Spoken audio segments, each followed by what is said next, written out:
Hey, how you doing? Justin here. I want to talk a little bit about great blues songs to practice for this lesson. Now, there are literally hundreds, thousands of songs that you might be able to play with your 12-bar blues progression in various keys. There are some blueses that are more commonly played in a particular key, but it really doesn't matter. I would suggest you just have a listen to some and then move it to a key that you want to practice in, because really you can play any of the blueses in any key, really. It does seem like there's certain bluesers tend to either use quick change blues or slow change blues or standard blues.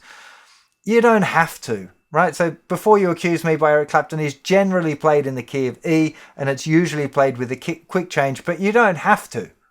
Okay, I just had a quick listen to my favorite blues tracks and had a look and tried to figure out which ones are which. So like it's a standard 12-bar blues. You got things like Tore Down by Freddie King, Pride and Joy, Stevie Ray Vaughan. That's a very difficult tune, by the way. You probably don't want to be trying to play that the authentic way, but you could play it as strumming the chord still. You don't have to be playing it with the fancy riffs. The Thrill Is Gone by B.B. King, Crosscut Saw by Albert King, All Your Love, John Mayall on the Blues Breakers off the Beano record, which if you haven't heard that record, you definitely got to check it out. Some of Eric Clapton's finest playing when he was just starting out. Incredible thing. Hey Hey by Big Bill Broonzy. Eric Clapton did a cover of it on his Unplugged record, but it's an amazing tune. For quick changes, you got things like Crossroads by Eric Clapton, CC Baby by Freddie King, Sweet Home Chicago. I've put the Blues Brothers on my little list, but of course it's a well covered person. In fact, I can't remember who wrote Sweet Home Chicago. A little hole in my knowledge I need to rectify after filming this lesson.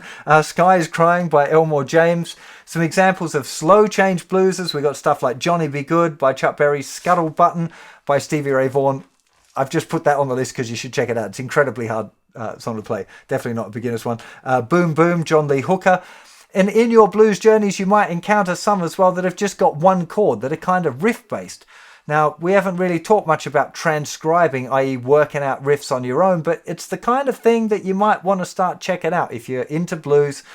It is an oral tradition. I'm teaching you how to play a lot of this stuff, but all of the great masters learned by listening to records and trying to figure it out on their own, making mistakes, but then the mistakes became their own songs and that kind of thing. So if you can get into trying to learn some riffs on your own, just listening to the original recordings and trying to figure it out, it's a fantastic way of learning to play guitar. It's how I learned.